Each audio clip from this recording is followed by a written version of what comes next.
विधिमंडळ अधिवेशनात मुख्यमंत्री आज अंतिम आठवडा प्रस्तावावर उत्तर देणार आहेत। विधानसभा उपाध्यक्ष पदासाठी अर्ज दाखल होणार।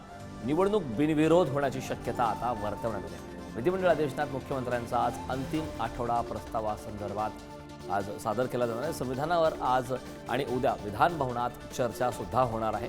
मुंबईतील अनाधिकृत मशिदी आणि बीडमधील आरोग्य व्यवस्थेतील घोटाळ्याबाबत सुद्धा लक्षवेधी असणार आहे। मुख्यमंत्री विरोधकांनी मांडलेल्या अंतिम आठवडा प्रस्तावावरील मुद्द्यांवर उत्तर देणार आहेत। कायदा सुव्यवस्था, महिला सुरक्षा, बीडमधील हत्या प्रकरण, शेतकरी प्रश्न यासारख्या विषयावर मुख्यमंत्री विरोधकांनी उपस्थित केलेल्या प्रश्नांना आज उत्तर देणार आहेत। या संदर्भात ताजी अपडेट देण्यासाठी आपले प्रतिनिधी सुशांत सावंत आपल्यासोबत जोडलेत। सुशांत, खरं तर आज दुपारी 12 वाजेपर्यंत विधानसभा उपाध्यक्ष पदासाठी अर्ज दाखल होणार आहे आणि आज अंतिम आठवडा प्रस्तावावर सुद्धा उत्तर दिलं जाणार आहे। काय शक्यता आहे?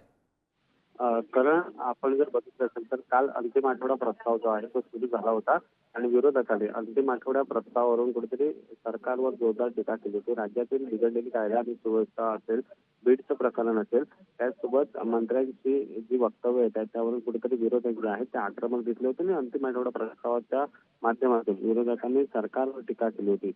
नागपूरची देखील दंगलीचा उल्लेख या आठवडा प्रस्तावामध्ये विरोधकांनी केला होता। आज विरोधकांच्या याच अंतिम आठवडा प्रस्तावाला मुख्यमंत्री देवेंद्र फडणवीस उत्तर देणार आहेत। त्यामुळे देवेंद्र फडणवीस नेमकं काय बोलणार हे बघणं तितकंच महत्त्वाचं आहे। मात्र विरोधकांनी जे जे आरोप सरकारवर केलेले आहेत ते आरोप खोडून काढण्याचा प्रयत्न या ठिकाणी अंतिम आठवडा प्रस्तावातून असणार आहे। आपण जर बघितलं असेल तर अर्थसंकल्पीय अधिवेशन खरं तर 2 दिवस राहिले आहेत आणि आज अंतिम आठवडा प्रस्ताव झाल्यानंतर काही महत्त्वाचे लक्षवेधी आहेत। त्यामध्ये अनधिकृत भोंग्यांचा विषय जो आहे तो मागील काही दिवसांपासून गाजतोय, त्यावर देखील लक्षवेधी आहे। बीडचे एक प्रकरण आहे त्यावर देखील लक्षवेधी आहे। त्याचसोबत आपण बघितलं असेल तर दुपारनंतर ज्यावेळी मुख्यमंत्र्यांचा अंतिम आठवडा प्रस्तावावर उत्तर झाल्यानंतर खऱ्या अर्थानं आपण पाहिलं असेल तर संविधानावर 2 दिवस चर्चेची मागणी विरोधकांनी केली होती। त्यानुसार आज आणि उद्या संविधानावर चर्चा होणार आहे।